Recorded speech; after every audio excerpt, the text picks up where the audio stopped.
পিতামাতার জন্য দোয়া করতে পারা এইটা অবশ্যই একজন মুসলমানের জন্য অথবা একজন মুমিনের জন্য ভাগ্যের ব্যাপার। আজকে আমি এই ভিডিওতে আপনাকে ছোট্ট একটা দোয়া শিখিয়ে দিব।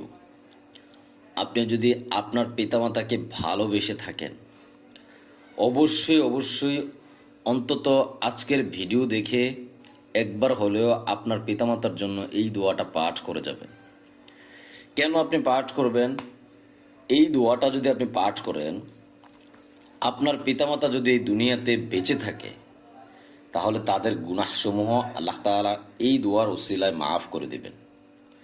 অথবা আপনার পিতামাতা যদি এই দুনিয়াতে বেঁচে নাও থাকে, এই দোয়ার ওসিলায় আল্লাহ তাআলা আপনার পিতামাতার জীবনের সকল গুনাহগুলি মাফ করে দিয়ে তাদেরকে জান্নাত দান করবেন। সুবহানাল্লাহ।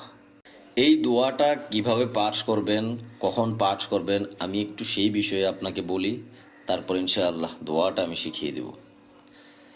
পিতামাতার উপর সদ্ব্যবহারের প্রসঙ্গে আল্লাহ তাআলা সূরা নিসার ৩৬ নম্বর আয়াতে বলেন, তোমরা আল্লাহর ইবাদত করো, তার সাথে কাউকে শরিক করো না এবং পিতামাতার সাথে সদ্ব্যবহার করো। এখানে আল্লাহ তাআলা তার বান্দাদেরকে তার ইবাদত করতে বলেছেন এবং তার সাথে কাউকে শরিক করতে নিষেধ করেছেন। আর ঠিক একই সাথে পিতামাতার সাথে ভালো ব্যবহার করার নির্দেশ দিচ্ছেন। তাই এটা স্পষ্ট যে মা বাবার সেবা করা, তাদের সাথে ভালো ব্যবহার করা এবং তাদের সাথে ভালো আচরণ করা, এইটা একটা ইবাদতের অংশ। কেউ যদি শুধুমাত্র আল্লাহর ইবাদত করে কিন্তু তার মা বাবার মনে কষ্ট দেয়, তাদের চাওয়া পাওয়ার চাইতে নিজের সুখে বেশি প্রাধান্য দেয়, তবে তার সেই ইবাদত বিশাল মরুভূমির বুকে এক ফোঁটা জলের মতোই নিষ্ফল হবে। প্রিয় দিনী ভাই ও বোন, আমি আশা করব এই একটা আয়াতের ব্যাখ্যাটা আপনারা অবশ্যই বুঝতে পেরেছেন। তাহলে প্রথম কথা হচ্ছে আপনার পিতামাতার সাথে ভালো ব্যবহার করতে হবে। প্রিয় যুবক ভাই যারা আছেন, যুবতী বোন যারা আছেন, আপনাদেরকে আমি বিশেষভাবে অনুরোধ করে বলবো, এই জাহেলিয়াতের যুগে দুনিয়ার মিছে মায়ায় আপনারা পড়ে যারা পিতামাতার সাথে খারাপ ব্যবহার করেন, তারা একটু কষ্ট করে এই ভিডিওটা মনোযোগ দিয়ে সম্পূর্ণ শুনবেন। আমি প্রত্যেকটা কথা কোরআন ও হাদিস থেকে রেফারেন্স সহ আপনাকে বলবো। কোরআন ও হাদিস কখনো মিথ্যা হতে পারে না। আর আপনি যদি এগুলাকে অমান্য করেন, নিশ্চয়ই আপনি কাফের হয়ে যাবেন। আর এই আয়াতগুলো যদি আপনি মানেন, তাহলে আপনি কখনো আপনার পিতামাতার সাথে নিজের ইচ্ছায় খারাপ ব্যবহার করতে পারবেন না। আমি সবাইকে বলবো, আপনি আপনার পিতামাতার জন্য আজকের এই ছোট্ট দোয়াটা এখান থেকে শিখে যান। অন্তত একবার এই ভিডিওটা দেখে পাঠ করবেন। তাছাড়া আপনি এটা কখন কিভাবে পাঠ করবেন, আমল করবেন, এই দোয়াটা আপনি পড়বেন হচ্ছে মোনাজাতের মধ্যে। যখনই আল্লাহ তাআলার কাছে মোনাজাত করবেন, দোয়া করবেন, তখনই এই ছোট্ট দোয়াটা আপনি পড়বেন আপনার পিতামাতার গুনাহ মাফের জন্য। পিতামাতার গুনাহ মাফের জন্য কোন দোয়াটা পাঠ করবেন? রব্বানা গফিরলি ওয়ালিওয়ালিদাইয়া ওয়ালিল মুমিনিনা ইয়াওমা ইয়াকুমুল হিসাব। সুন্দর দোয়া, ছোট্ট দোয়া। দেখেন এটার অর্থটা কি। আপনি অনেকেই বলবেন যে এটা কেন আমি পড়বো। আপনি অর্থটা শুনলে অবশ্যই বুঝতে পারবেন।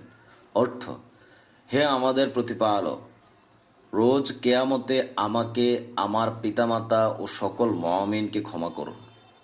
রেফারেন্স সূরা ইব্রাহিমের ৪১ নম্বর আয়াত। কি সুন্দর অর্থ দেখেন। আল্লাহ তাআলা আপনাকে এই ছোট্ট দোয়াটা আমল করার তৌফিক দান করুক, আমিন। আপনার কাছে একটা অনুরোধ রাখবো, সেটা হচ্ছে শেয়ার করে দিয়ে মিনিমাম ২০ থেকে ২৫ জনকে দেখার সুযোগ করে দেন, আমল করার সুযোগ করে দেন। এতে আপনার দুইটা লাভ হবে। একটা হচ্ছে আপনার কারণে কেউ যদি এটা আমল করে, কিয়ামত পর্যন্ত আপনার আমল নামায় সেই সওয়াব উঠতে থাকবে। আবার যে আমল করবে তার পিতামাতার গুনাহ মাফ হবে, ওখান থেকেও আপনি সওয়াব পাবেন।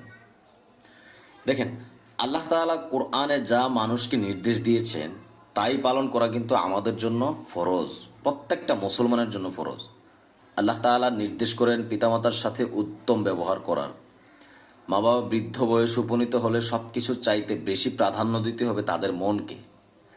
তারা তখন সন্তানের কাছে সব কিছুর চাইতে উত্তম বলে বিবেচিত হতে হবে। কিন্তু আমাদের বর্তমান সমাজে আজ এই সম্মান দেখানো ও মা বাবার মতামতকে মূল্যায়নকারীর সংখ্যা কমে যাচ্ছে, যা ওই সকল হতভাগা সন্তানদের জাহান্নামের সুসংবাদ দিচ্ছে। কেন আমি এই কথাটা বললাম? সূরা লোকমানের 14 নম্বর আয়াতের একটু ব্যাখ্যাটা আমি আপনাকে বলি। আল্লাহ তাআলা বলেন, আর আমি মানুষকে তার পিতামাতার সাথে সদ্ব্যবহার করার জোর নির্দেশ দিয়েছি, অর্থাৎ ভালো ব্যবহার করার জোর নির্দেশ দিয়েছি। তার মাতা তাকে কষ্টের পর কষ্ট করে গর্ভে ধারণ করেছে, তার দুধ ছাড়ানো 2 বছরে হয়।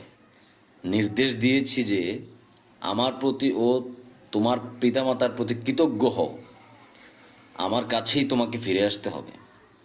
এই সূরা লোকমানের এই আয়াতে আল্লাহ তাআলা সন্তানদের তার মায়ের গর্ভধারণের কথা মনে করিয়ে দেয়, সন্তানদেরকে সেই কৃতজ্ঞতার কথা স্মরণে রাখার তাগিদ দিয়েছে।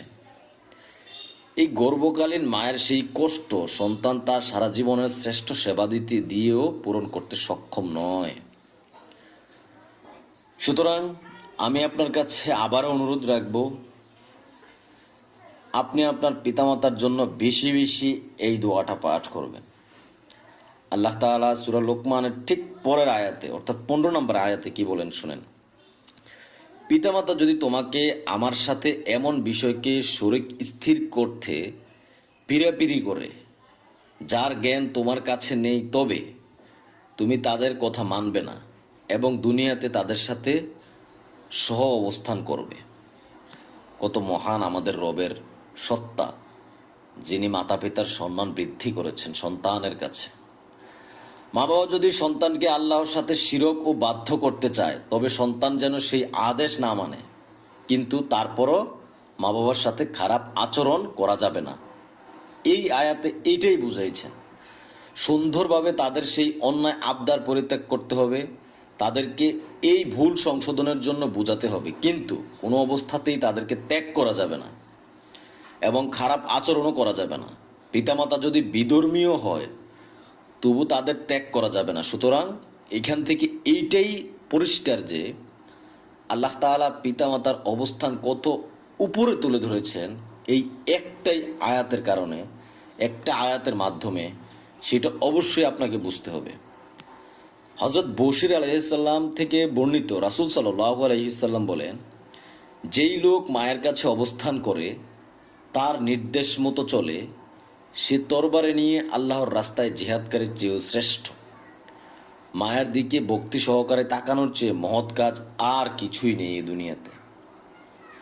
আল্লাহ তাআলা এইসব আয়াত, এইসব হাদিস আমাদেরকে বোঝার তৌফিক দান করুক, আমিন। হায় আল্লাহ, যারা এই দুনিয়াতে বেঁচে আছে তাদের সবাইকে আপনি মাফ করে দিয়েন। যাদের পিতামাতা এই দুনিয়াতে বেঁচে আছে তাদেরকে আপনি নেক হায়াত দান করেন এবং এই দোয়ার ওসিলায় তাদের জীবনের সমস্ত গুনাহগুলি মাফ করে দিয়েন।